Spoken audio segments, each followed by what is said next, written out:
Welcome to Brighter Morning with Bo. I am Bo Tiwari. I'm so glad to have you on. Please stay on with us.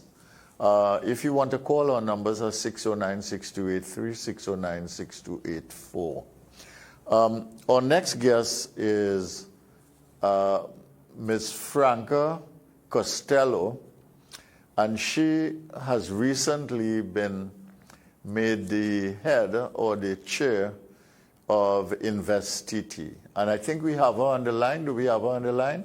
So we'll go straight to her and we'll have a conversation with her. Good morning. Morning, Franka. How are you? Good morning, Ms. Costelloe. Morning. How are you Morning, doing? Dr. Tiwari.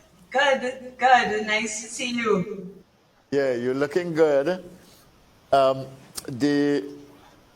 You have just been made the chair of InvestTT. That's a very important organization because it has to do with the investment in Trinidad and Tobago. And I want to ask you, as we start, what are some of the possibilities you see there? Because we've had a very challenging period during this COVID time. And I think when you look at the papers this morning, everybody is, what you see is distress all around. And we need to get out of this. So what do you see as possibilities with InvestTT? Right. So naturally, this being in a pandemic right now, the concern is what type of investments are we going to attract? And I think that's a natural concern in a time of uncertainty. However, I was happy to find out when I went into InvestTT that we are in a really good position for leaving 2021 and also going into 2022. And that gave me a lot of hope for the future, not just as InvestTT Clare, but also as a citizen of Trinidad and having my own personal investments here as well. So what we saw for the financial year end of 2021 with not only a meeting of the targets, but a financial surpassing of targets that were set. InvestTT, like any other organization, had its targets and KPIs that were set in conjunction with the Ministry of Trade. And their target was 135 million to close financial year end 2021. And the board of directors that I am joining and the InvestTT team that I'm joining as well is exceptionally proud that they have surpassed those targets with a 265 million projection for 2021. And that's an excellent way to leave 2021, springboard into 2022, which the targets for 2022 are set at a 70% increase. And so, of course, naturally seeing that coming into InvestTT, I wanted to see the pipeline to support that target. So the target for 2022 is 230 million, and I am happy to let Trinidad know that the pipeline to support that target is very strong. And I'm confident that we will see both foreign and local investments coming in to meet it. And, it's interesting to see the dynamic change with investments that are happening as well. We're seeing a big ramp up on business operation process outsourcing and a lot of data center interest, particularly with cryptocurrency mining and hotels and resorts for Tobago. And that brings a lot of great inspiration for the future of what we're going to see for Trinidad. Okay, when you mention those types of investments, are you talking about what was secured in 2021 and about to start, or are you talking about what's in the pipeline for 2022 that you are going to pursue? So the 265 million is closed. Those are investments completed for 2021. And what kind of investments are those? We're seeing some hotel, some agro-processing, manufacturing as well, some data, some business process outsourcing as well. Okay, and what does it look like for the future? Where are you seeing the opportunities? Do you want to talk about that, or would you rather not talk about these until you engage the people and close them? We could talk about the strategy that InvestCT has. They are focusing on specific industries. They're focused on the maritime and logistics, the same business process outsourcing, energy intense manufacturing with a focus on export, of course, ICT, agro, technology, and the hotel and resort development, similar to what was closed in 2021 and also reflective in the pipeline as well. I personally find that the interest in the cryptocurrency mining to be very interesting, and I think it would be incredible for Trinidad and Tobago to lead in that area for mining in the Caribbean. And of course, we're probably the best positioned to do that with our low energy costs. Okay. Now, we've had a situation in Trinidad and Tobago where we've, by and large, over the last several years, had a net outflow of investment. There have been very little investment. Are you saying that we are beginning to see a reversal of that process now as we move from 2021, 2022? And why you think there is interest now? Is there something that we are doing right? Well, I think that we are doing, as a culture, we tend to focus a lot on what is not going well, and that's okay, because you have to do that to be able to improve and correct what is not working. But at the same time, in doing that, we tend to not recognize some of the wins that we're having as well.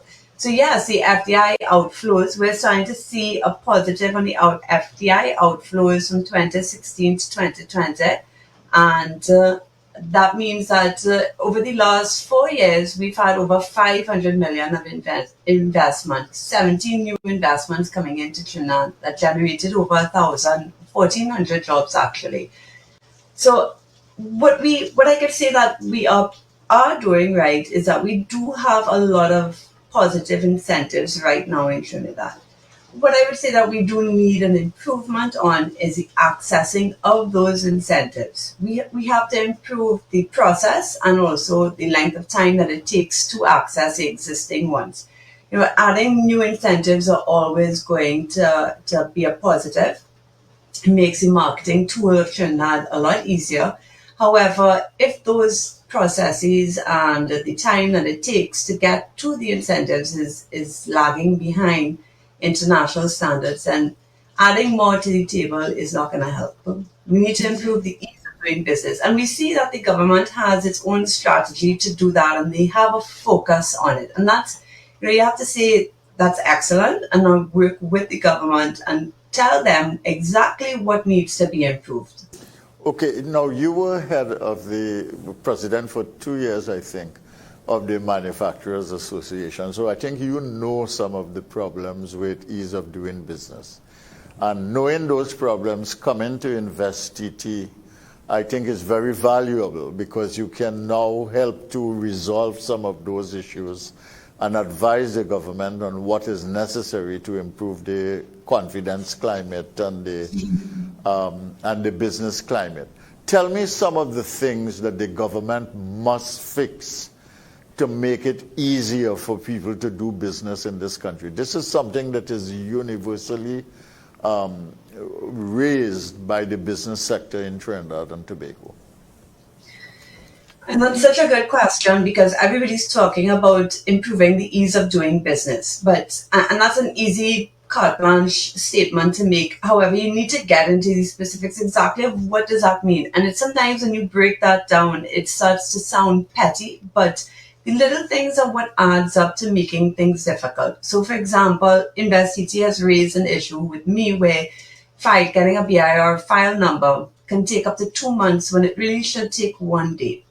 Or getting an investor license can be very protracted as well, and that deters investors from coming here, because they have a time frame. Do I go to Jamaica? Do I go to Trinidad? But this one takes 6 months, but over here it takes 1 month. And those are type of things that make a big difference in the decision making, even if your electricity rate is 50% of what it is somewhere else. How protracted timeline can be it. So when we were at TTMA and things simple as town and country approvals or how long it takes to clear cargo with customs and being able to register business. These are the little details that are in the works. And I read an article that Dr. Terence Farrell wrote within the last week, and I thought it was an excellent article in some of the areas that he pointed to the investment framework that we have and also the ease of doing business. And one of the parts of his article that I thought was excellent was that he said that we need to be a very productive society. And it takes everybody in their respective jobs, both public and private sector, to be productive and efficient at their jobs for us to improve the ease of doing business. The processes are there already for all of these things that we talk about, but it's within the units that we have to hold people accountable to doing it within the right time frames. Okay, so you've identified 4 things: getting a BIR number in quick time, investment license in quick time, town and country approvals in quick time, and customs to get things out of the port, so that the business can flow and people can get things done and they don't have to waste time and so on. So these are key, and you're going to be working on these to make sure that these things happen. Yeah, and that's one of the benefits of InvestTT. So InvestTT generally would, it represents Trinidad, and that is its biggest mandate is to represent Trinidad on the global marketplace as an ideal destination for investment. And then once you attract that investment opportunity, you walk the investor through the areas of new incentives and easier access to those incentives and making it a lot easier to do business here. However, what we're seeing is that InvestCT has really become a clearinghouse to get you through these hurdles and obstacles to improve that ease of doing business. So what I would say to any local investor, because a lot of people don't recognize InvestCT as also assisting local investment, but it absolutely does. And all sizes, SMEs, absolutely. We recognize SMEs as the future of Trinidad. Come to InvestCT and let InvestCT's team let you know what subsidies and incentives are there for you to take advantage of. Let them help you go through the process so you can get through it a lot quicker as well. And they're a great team, and they will open up a lot of doors for you and let you see different options of real estate that are available and so on. Okay, do you think you have the capacity and the resources and that you will get those in order to do that job effectively? Because many times, the frustrations, you have the best will in the world, and there are lots of frustrations that are built into the system. Yeah, and it was a big consideration when I came into InvestCT to assess what we do and don't have. And of course, you always would like to have more. More always makes it easier sometimes. But what I've looked at is the Minister of Trade is very enthusiastic and available. And in being available, she helps in not just looking at strategic planning and mapping, but also with working with you on how to get to those goals. And she's extremely accessible, which is a great support. The InvestCT board is genuinely supportive of InvestCT and enthusiastic in it reaching its targets and is well positioned. Each person brings unique sets of talents to the table. The InvestCT team is who I was most impressed with. Starting with the president, who is very present and engaged in every investment that is coming into InvestCT, very involved with his entire team and working with them. They have great succession within. The talent is exceptional. All are very well have great experience and bring a wealth of knowledge to the table. And so I think that the resources within, I mean, it's a team of 19, so it's not a big team. The team of 19 is fantastic, and I'm really looking forward to working with that team.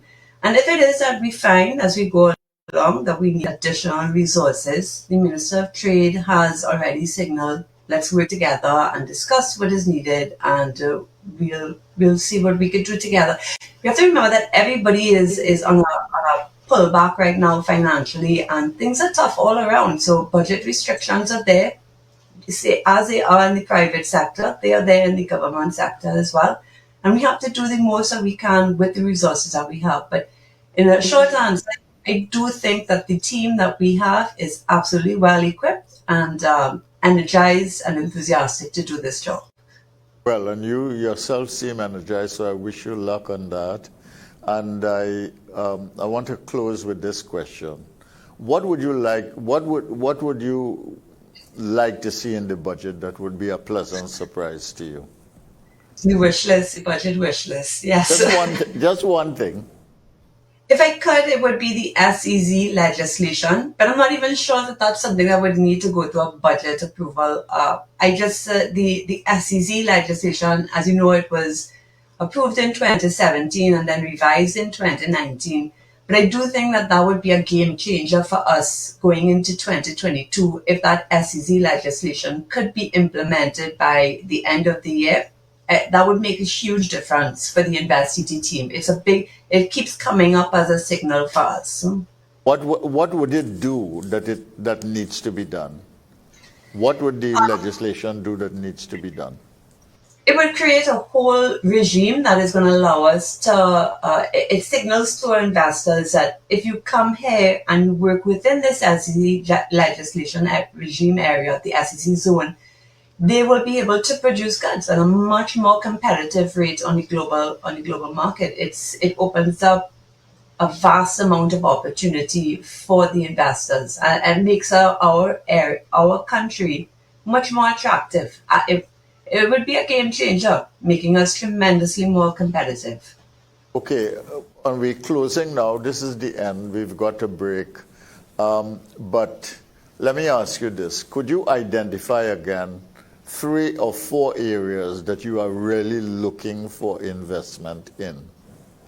Yeah, it's the maritime and logistics, the process outflows, the business process outsourcing, data control centers, data centers such as the cryptocurrency, hotels and resorts, and I think I said maritime logistics, energy intensive manufacturing, focused on export, of course, and agro-technology.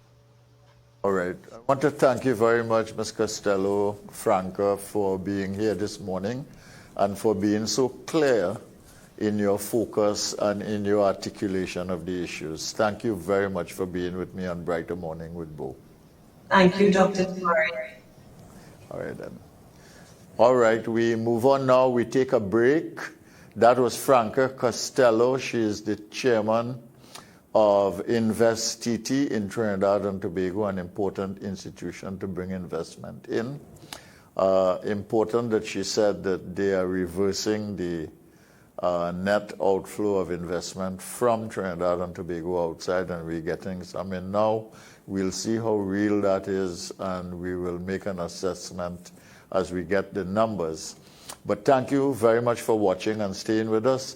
We go on shortly after the break to